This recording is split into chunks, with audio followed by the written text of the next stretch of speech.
রক্তস্নাত July August পেরিয়ে আজ আমরা দাঁড়িয়ে আছি মে 2026-এ। 2024 সালের সেই উত্তাল দিনগুলোতে ছাত্র জনতার যে অভূতপূর্ব আত্মত্যাগ, তার মূল দাবি ছিল একটি বৈষম্যহীন, দুর্নীতিমুক্ত এবং গণতান্ত্রিক নতুন বাংলাদেশ বিনির্মাণ।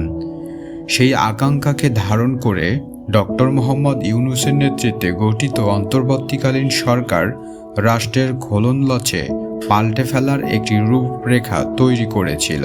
কিন্তু সময়ের পরিক্রমায় সেই অধ্যায়ের সমাপ্তি ঘটেছে।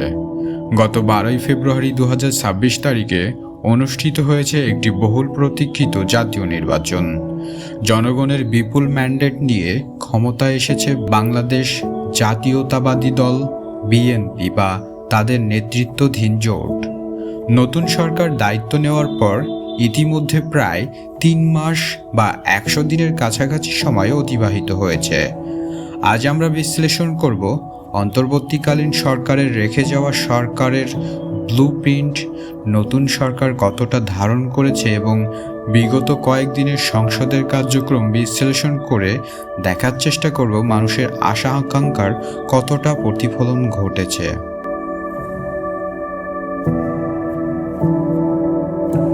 বর্তমান পরিস্থিতি বুঝতে হলে আমাদের একটু পেছনে তাকাতে হবে। ডক্টর মোহাম্মদ ইউনূসের অন্তর্বর্তীকালীন সরকার তাদের শাসনামলে পুলিশ, বিচার বিভাগ, নির্বাচন কমিশন, দুর্নীতি দমন কমিশন সহ 11টি গুরুত্বপূর্ণ খাতে সংস্কারের প্রস্তাবনা তৈরি করেছিল। তারা বেশ কিছু অধ্যাদেশও জারি করেছিল, যার উদ্দেশ্য ছিল রাষ্ট্রযন্ত্রকে দলীয়করণ থেকে মুক্ত করা। নির্বাচনের আগে বিএনপি তাদের রাষ্ট্র মেরামত কর্মসূচিতে প্রতিশ্রুতিতে দিয়েছিল যে তারা ছাত্র জনতার আকাঙ্ক্ষাকে ধারণ করবে এবং অন্তর্বর্তীকালীন সরকারের ইতিবাচক সংস্কারগুলো সংসদে আইনের রূপ দেবে।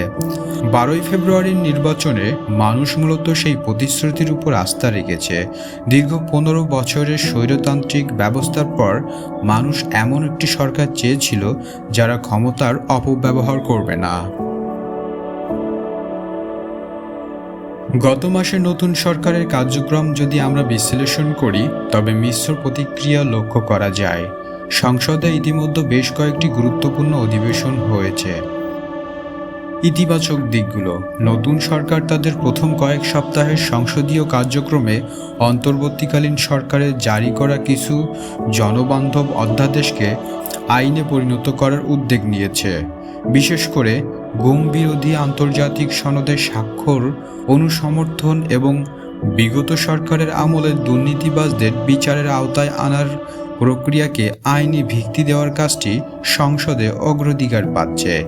এছাড়া অর্থনৈতিক সংকট মোকাবেলায় ব্যাংক খাতে শৃঙ্খলা ফেরানোর কিছু প্রাথমিক পদক্ষেপ দেখা গিয়েছে।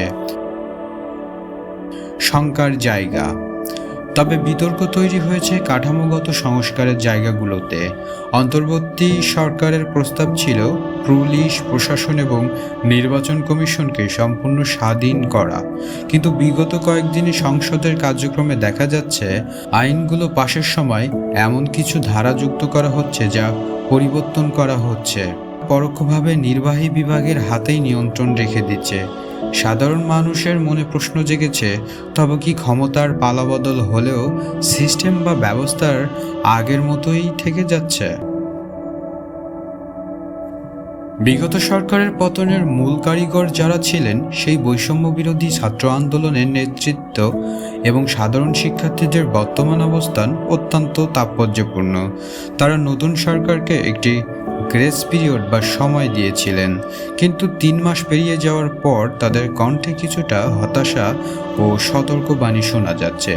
ছাত্রনেতারা অভিযোগ করেছেন যে প্রশাসন এবং বিশ্ববিদ্যালয়গুলোতে নতুন করে দলীয়করণের বা ভাইতন্ত্রের চর্চা শুরু হয়েছে। এক দলের আধিপত্যের বদলে আরেক দলের আধিপত্য প্রতিষ্ঠা ছাত্র জনতার কাম্য ছিল না। একই সাথে টিআইবি এবং অন্যান্য নাগরিক সংগঠনগুলো তাদের সাম্প্রতিক পর্যবেক্ষণে জানিয়েছেন, নতুন সরকার মেগা প্রজেক্টগুলোতে স্বচ্ছতা আনার কথা বললেও তৃণমূল পর্যায়ে চাঁদাবাজি এবং সিন্ডিকেট পুরোপুরি ভাঙতে পারেনি। দ্রব্যমূল্যর ঊর্ধ্বগতি নিয়ন্ত্রণে সরকারের উদ্যোগ এখনও সাধারণ মানুষের কাঙ্ক্ষিত পর্যায়ে পৌঁছায়নি। নতুন সরকারের সামনে চ্যালেঞ্জগুলো পাহাড়সম। দীর্ঘ 15 বছরের একটি জঞ্জাল মাত্র 3 মাসে পরিষ্কার করা সম্ভব নয়, এটি দেশের সচেতন নাগরিকরাও বোঝেন। কিন্তু মানুষ দেখতে চায় সরকারের ইন্টেনশন বা সদিচ্ছা। নতুন সরকারকে মনে রাখতে হবে 2026 সালের এই বাংলাদেশ আগের যে কোনো সময়ের চেয়ে আলাদা। এখনকার তরুণ প্রজন্ম অনেক বেশি সচেতন এবং তারা প্রশ্ন করতে শিখেছে। সংসদে বিরোধী দলের উপস্থিতি যদি দুর্বল হয়, তবুও রাজপথ এবং ডিজিটাল স্পেসে মানুষের কড়া নজরদারি রয়েছে। ডক্টর মোহাম্মদ ইউনূসের অন্তর্বর্তীকালীন সরকার রাষ্ট্র সংস্কারের যে বীজ বপন করে গিয়েছিল তা একটি বৃক্ষে পরিণত করার দায়িত্ব এখন নির্বাচিত সরকারের। 12ই ফেব্রুয়ারির ম্যান্ডেট কোনো ব্যাংক চেক নয়, বরং এটি একটি দায়িত্ব। গত 3 মাসের কার্যক্রম প্রমাণ করে যে সরকার কাজ শুরু করেছে ঠিকই, কিন্তু পুরনো রাজনৈতিক সংস্কৃতির ভূত এখনও পুরোপুরি ঘাট থেকে নামেনি। ছাত্র জনতা একটি বৈষম্যহীন নতুন বাংলাদেশের যে স্বপ্ন দেখেছিল তা পূরণ করতে হলে সরকারকে দলীয় স্বার্থের ঊর্ধ্বে উঠে জাতীয় স্বার্থকে অগ্রাধিকার দিতে হবে। সরকার একটি চলমান প্রক্রিয়া, নতুন সরকার এই প্রক্রিয়ায় কতদূর সফল হয় নাকি পুরনো পথেই হাঁটে তা নির্ধারণ করবে আগামীর বাংলাদেশের ভবিষ্যৎ। ধন্যবাদ সবাইকে, ভালো থাকবেন। আপনার মতামত আপনি আমাদেরকে জানিয়ে যাবেন।